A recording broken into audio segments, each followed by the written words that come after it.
warahmatullahi wabarakatuh. Bertemu lagi dengan saya Nurul Fatihah dari kelas 2B D3 Akuntansi Politeknik Negeri Padang. Kali ini saya akan membahas mengenai operasional kredit. Nah, teman-teman pasti sering mendengar mengenai kredit, tapi apakah teman-teman tahu apa sih itu kredit? Nah, ini untuk menjawab pertanyaan dari teman-teman, kali ini saya akan membahas sedikit mengenai operasional kredit. Nah, kita masuk ke pembahasan pertama, yaitu mengenai pengertian kredit. Nah, apa sih sebenarnya kredit itu? Menurut Undang-Undang Nomor 10 Tahun 1998 tentang perbankan, mendefinisikan kredit sebagai penyediaan uang atau tagihan yang dapat dipersamakan dengan itu berdasarkan persetujuan atau kesepakatan pinjam-meminjam antara bank dengan pihak lain yang mewajibkan pihak peminjam untuk melunasi utangnya setelah jangka waktu tertentu dengan pemberian bunga. Nah, jadi itulah pengertian dari kredit itu sendiri. Kita masuk ke pembahasan yang selanjutnya, yaitu mengenai tujuan kredit. Nah, tujuan dari kredit itu sendiri ada beberapa. Yang pertama yaitu mendapatkan keuntungan dari bunga.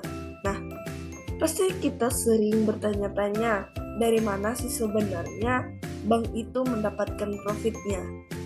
Nah, bank mendapatkan profit yaitu dari pembayaran bunga pinjaman nasabah.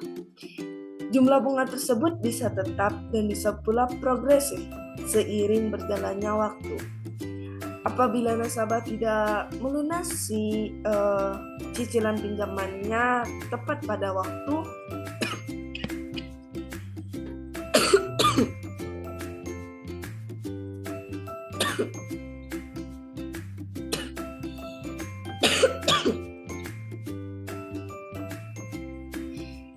apabila nasabah tidak melunasi cicilan pinjamannya tepat pada waktu, maka nasabah harus membayar denda keterlambatan yang berguna untuk membiayai kegiatan operasional bank.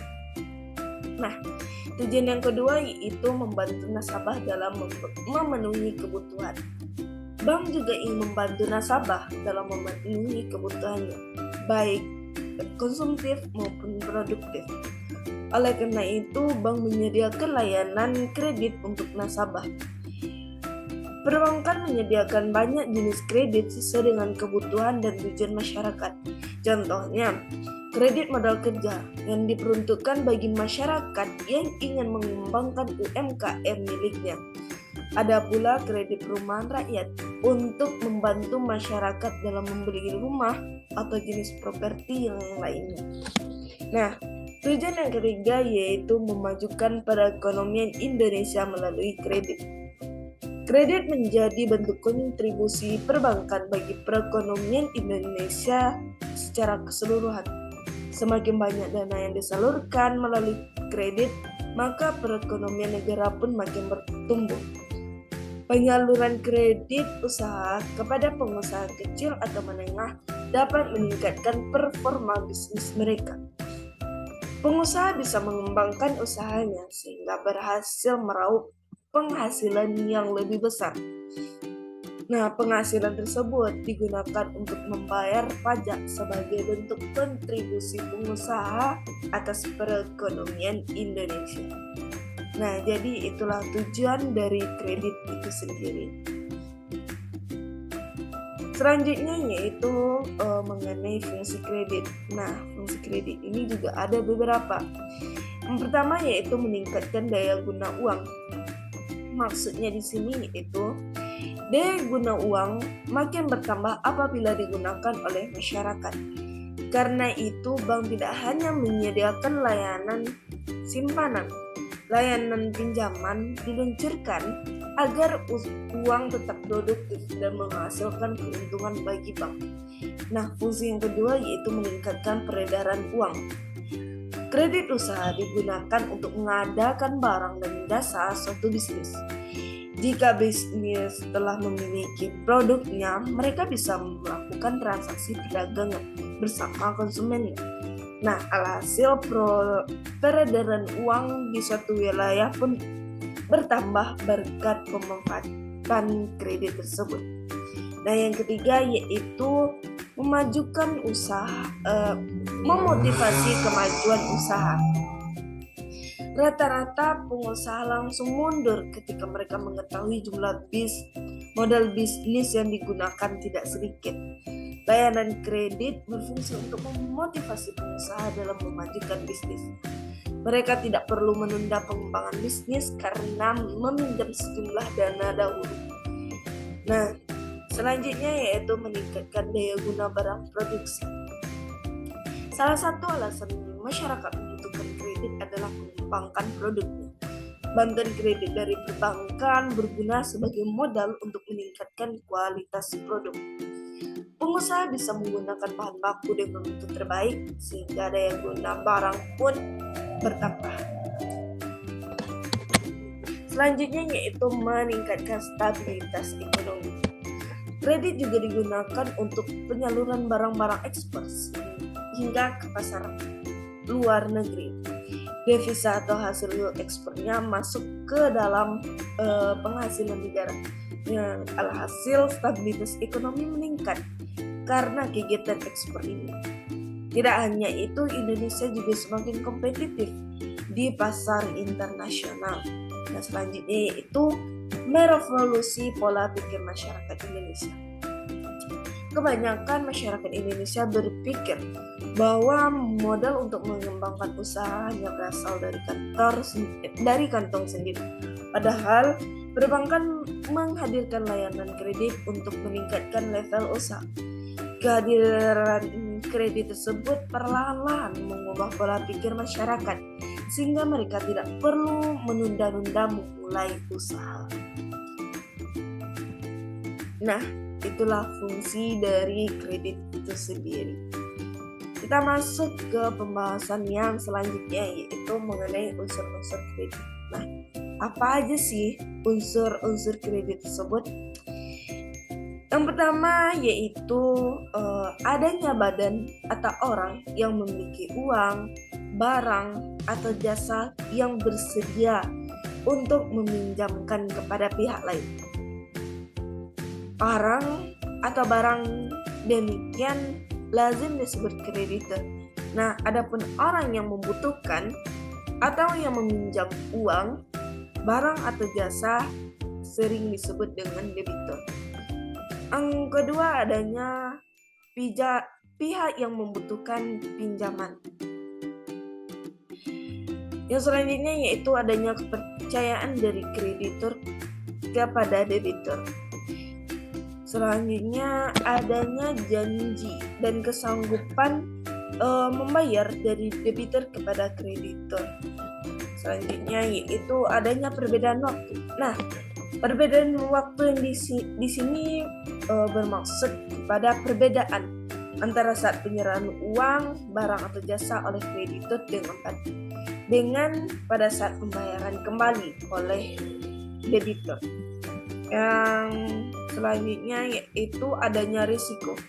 Risiko tersebut sebagai akibat dari adanya perbedaan waktu, di mana masa yang akan datang merupakan suatu yang belum pasti. Maka kredit itu pada dasarnya mengandung risiko termasuk penurunan nilai uang karena inflasi dan sebagainya. Nah, itulah unsur-unsur dari kredit itu sendiri. Kita masuk ke pembahasan mengenai jenis-jenis kredit. Jenis-jenis kredit itu ada 6. Yang pertama yaitu kredit investasi. Jenis kredit investasi ini banyak digunakan oleh perusahaan untuk mengembangkan, memperluas, dan membangun proyek tertentu, di mana digunakan dalam upaya membangun suatu usaha sehingga bisa mendapatkan untung yang lebih banyak. Masa pemakaiannya cukup lama, sehingga perusahaan bisa mencoba untuk berkembang terlebih dahulu sebelum membayarnya.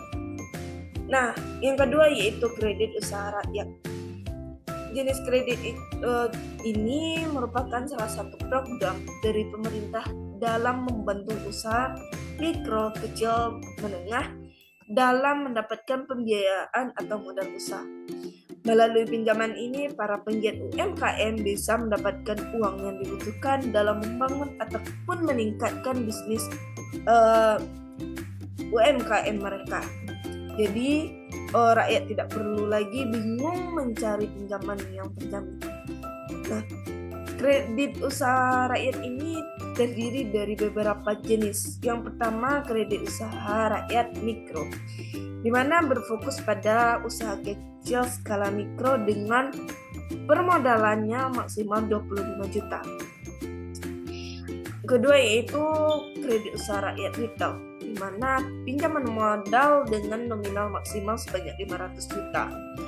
Kredit usaha rakyat penempatan TKI, bantuan permodalan yang diberikan pemerintah kepada TKI Indonesia yang bekerja di luar negeri sebagai modal awal, yang jumlahnya hingga 25 juta.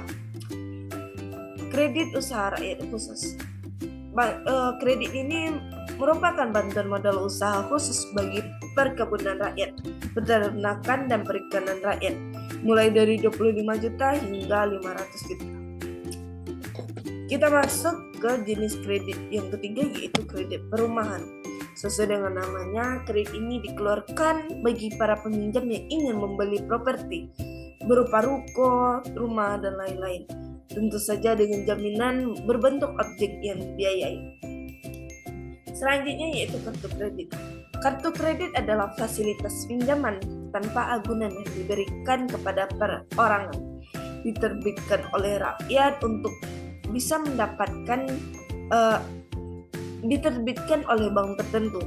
Untuk bisa mendapatkannya, aplikasi permohonan kartu kredit harus disetujui oleh bank. Ada banyak hal yang harus dipertimbangkan termasuk penghasilan per bulan. Untuk membayarnya biasanya akan ditagih setiap bulan. Nah, selanjutnya yaitu kredit kendaraan. Kredit kendaraan ini digunakan jika seseorang yang membutuhkan uang untuk membeli sebuah moda transportasi. Kendaraan yang dibeli tersebut menjadi jaminan hingga kredit lunas dibayarkan nantinya. Nah, itulah jenis-jenis dari kredit itu sendiri. Selanjutnya kita masuk kepada prinsip pemberian kredit. Bank Indonesia menambahkan faktor C yang keenam yaitu konstan. Nah, adapun prinsip dari pemberian kredit itu sendiri, yang pertama yaitu karakter. Karakter yang dimaksud adalah sifat atau watak calon debitur. Hal tersebut dilakukan untuk meyakinkan bank bahwa sifat calon debitur benar-benar dapat dipercaya. Terdapat beberapa yang diperhatikan oleh bank untuk melihat karakter dari calon debitur. Pertama yaitu, apakah calon debitur memiliki reputasi yang tidak baik dalam hubungannya dengan masyarakat, rekan bisnis, ataupun bank. Yang kedua, apakah debitur memiliki hubungan yang tidak baik dengan pihak lain. Yang ketiga, apakah debitur berganti-ganti supplier dan tidak mendapat fasilitas hutang dagang. Nah, hal tersebut merupakan indikasi bahwa debitur tidak dapat dipercaya karena sering ingkar janji. Nah, prinsip yang kedua yaitu capacity atau kapasitas. Dalam prinsip ini, bank mencoba untuk melihat kemampuan calon debitur dalam mengembalikan kredit yang dikaitkan dengan kemampuan mereka dalam mengelola bisnis dan mendapatkan laba. Semakin banyak sumber pendapatannya, maka semakin besar pula kemampuannya untuk membayar kredit. Yang ketiga yaitu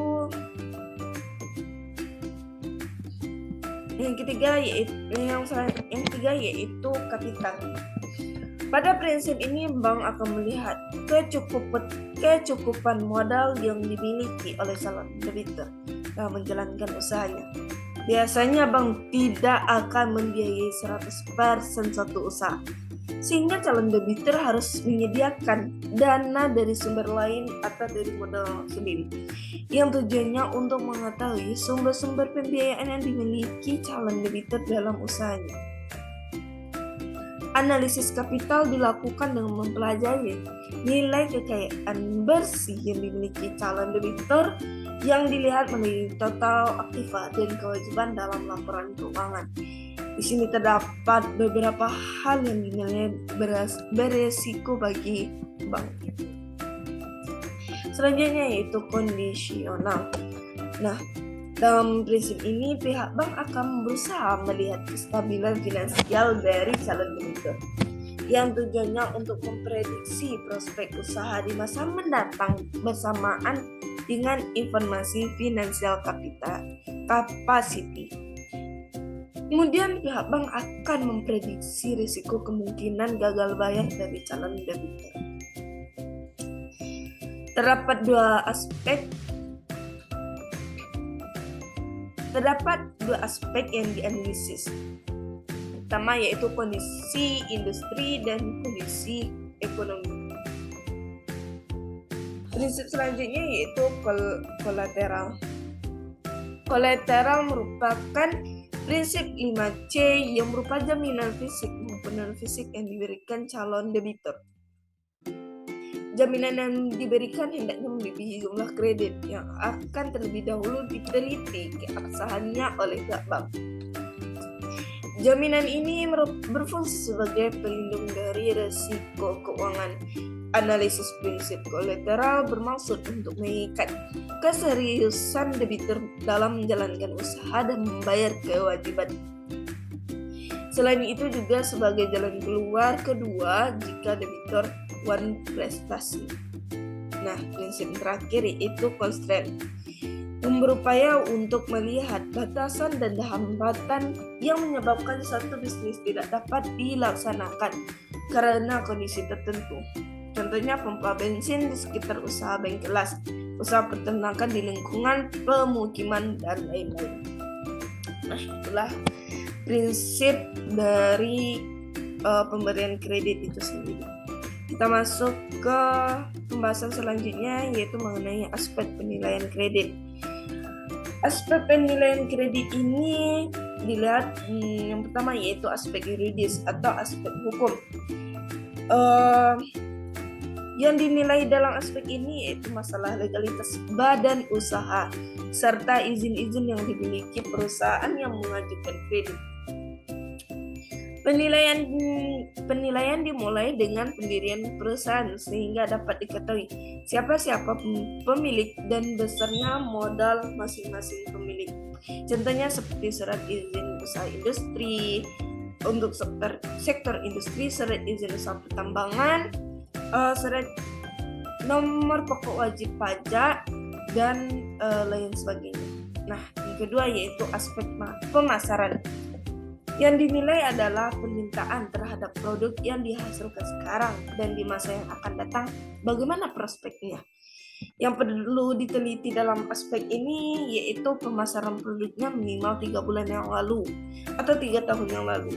Rencana penjualan dan produksi minimal 3 bulan atau 3 tahun yang akan datang. Peta kekuatan persaingan ada, prospek produk secara keseluruhan. Nah, selanjutnya yaitu aspek keuangan. Aspek yang dinilai yaitu sumber dana yang dimiliki untuk biaya dan bagaimana penggunaan dana tersebut.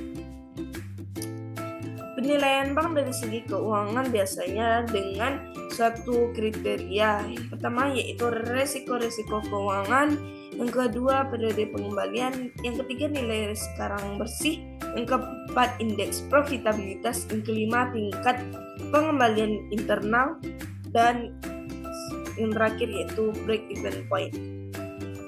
Nah, kita masuk ke aspek selanjutnya yaitu aspek teknis dan operasi. Aspek ini bertujuan untuk membahas masalah yang berkaitan dengan produksi. Selanjutnya yaitu aspek manajemen. di mana aspek ini menilai struktur organisasi perusahaan, sumber daya manusia yang dimiliki, serta latar belakang pengalaman sumber daya manusianya. Pengalaman perusahaan dalam mengelola berbagai prospek yang ada dan pertimbangan lain. Nah, selanjutnya yaitu aspek sosial ekonomi. Menganalisis dampaknya terhadap perekonomian dan masyarakat umum seperti peningkatan ekspor barang, mengurangi rasa marah atau lainnya, peningkatan pendapatan masyarakat, tersedianya sarana dan prasarana, membuka isolasi daerah tertentu, dan lain sebagainya. Nah, aspek yang terakhir yaitu aspek AMDAL yang menyangkut analisis terhadap lingkungan. Analisis ini dilakukan secara mendalam. Apakah apabila kredit tersebut disalurkan, maka proyek yang akan dibiayai akan mengalami masalah lingkungan di sekitarnya. Nah, itulah aspek dari penilaian kredit. Kita masuk ke prosedur pemberian kredit. Adapun prosedur pemberian kredit yang pertama yaitu nasabah mengajukan permohonan kredit lengkap dengan dokumen pendukung. Yang kedua yaitu permohonan tersebut akan diproses setelah data yang diperlukan itu lengkap. Yang ketiga yaitu melakukan analisis atau penilaian kelayakan kredit 5C oleh petugas analis kredit berdasarkan data yang diperoleh dan hasil kunjungan ke lokasi serta wawancara. Yang selanjutnya yaitu